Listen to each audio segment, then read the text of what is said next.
Assalamualaikum warahmatullahi wabarakatuh. Sebelumnya, perkenalkan saya Khairul Nabil Saputra. Saya mahasiswa dari Fakultas Kesehatan Masyarakat Universitas Ahmad Dahlan dengan peminatan K3 tahun 2020. Jadi di sini saya akan menjelaskan tugas saya, yaitu tentang CTS atau Carpal Tunnel Syndrome. Disingkat yaitu CTS. CTS adalah satu hambatan ekstrematis atas yang diakibatkan oleh penyempitan pada terowongan karpal, sehingga terjalin penekanan terhadap nervus medianus yang terletak pada pergelangan tangan. CTS memunculkan indikasi pada pengidap.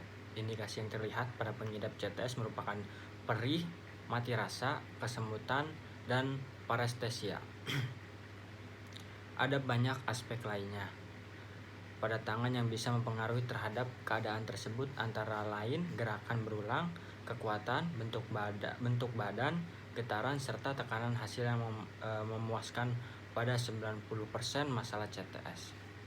Nah, tetapi di sini saya akan menjelaskan dua penyebab terjadinya CTS. Yang pertama itu getaran.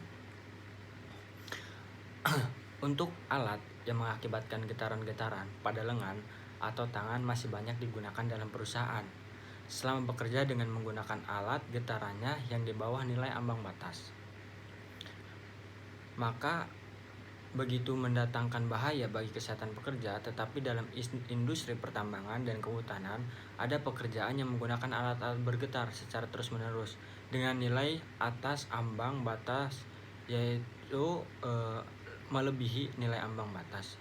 Gangguan yang disebabkan oleh getaran dapat muncul dalam waktu yang berbeda-beda sejak pertama terpapar, tetapi kadang-kadang juga gejala ini timbulnya dalam beberapa bulan setelah paparan berat.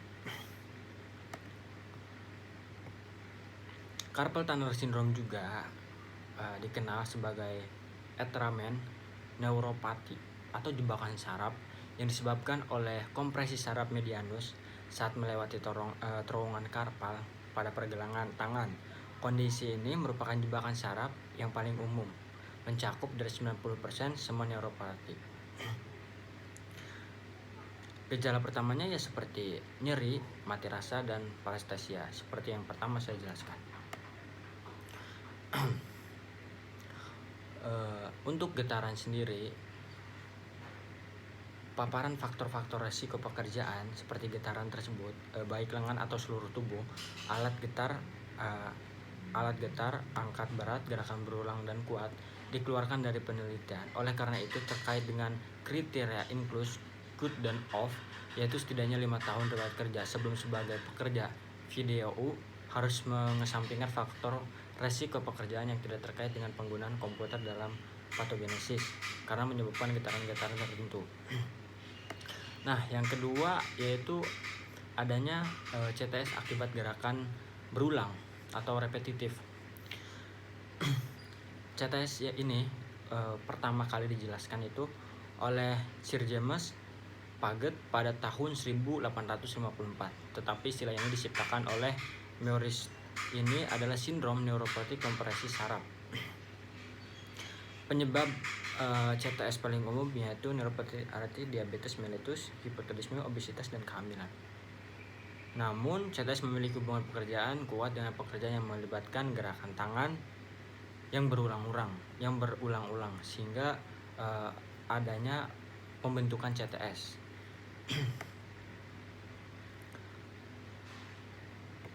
Nah, carpal tunnel syndrome ini timbul akibat nervus medianus tertekan di dalam carpal tunnel, terowongan karpal, di pergelangan tangan. Waktu nervus melewati terowongan tersebut di lengan bawah tangan kanan.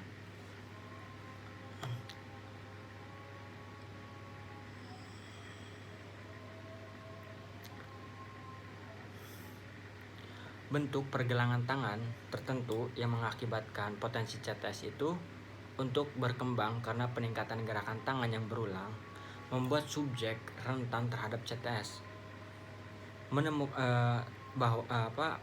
Dalam beberapa penelitian menemukan bahwa tidak banyak hubungan antara indeks digit dan rasio panjang tinggi tangan tersebut sebagai faktor resiko, terutama pada wanita. Lalu yang ketiga itu CTS kombinasi antara gerakan berulang dengan getaran. Nah, saat otot yang tegang bergesekan dengan saraf yang meluncur, akhirnya cedera. Nah, ini sembuh dengan peradangan dan pembentukan jaringan perut. Dihasilkan dengan kurangnya gerakan relatif juga dapat diraba. Dalam kasus lebih dari 500 jebakan saraf perifer, ekstremitas dan gangguan gerakan berulang, yaitu diawasi oleh penulis selama 1 tahun. Dalam penelitiannya itu melibatkan terowongan karpal sampai batas yang disignifikan, mewakili total kasus untuk satu perusahaan atau grup manapun, melainkan total yang dirujuk ke grup penulis tersebut, bahwa adanya hubungan CTS itu yang pertama itu ada faktor dari gerakan berulang dan getaran. Timbulnya gejala awalnya itu terutama meliputi parestesia nokturnal, faktor provokatif seperti posisi tangan dan gerakan berulang. Nah, aktivitas kerja seperti penggunaan instrumen alat getar, lokasi nyeri di daerah saraf, median kulit, dan pancaran naik kadang-kadang sampai ke bahu agar turun tindakan yang meringankan gejala, misalnya gemetar tangan, perubahan posisi. Nah, itu adalah kombinasi dari gerakan berulang dan getaran, sehingga dapat menyebabkan CTS. Diagnosis CTS ini umumnya didasarkan pada gejala riwayat klinis dan NCS, namun banyak pasien menunjukkan NCS normal yang memerlukan penggunaan ultrasonografi dan MRI. Oke. Yang keempat itu ada repetitif dan gerakan. CTS adalah salah satu jenis sebenarnya MSDS yang mempengaruhi 1% populasi umum dari 5% populasi pekerja yang mengalami gerakan pada pergelangan tangan dan tangan dalam kehidupan sehari-hari. Nah, CTS adalah terowongan sempit di pergelangan tangan yang dibentuk oleh 5 segmen dan tulang. Gejala umum nyeri tangan, nyeri pergelangan tangan, mati rasa, kesemutan, nyeri pada saraf, median dianalisis. Lalu median dianalisis. Nah, investigasi pada terowongan karpal dan terowongan osteofibrotik yang dikelilingi oleh tulang karpal dan ligamen karpal transversal yang kuat telah dilakukan. 9 tendon berjalan melalui terowongan, serta saraf median yang paling dekat dengan permukaan dan pembuluh darah yang terkait. CTS terjadi ketika 6 segmen yang berjalan melalui terowongan karpal meradang karena tekanan atau getaran yang 6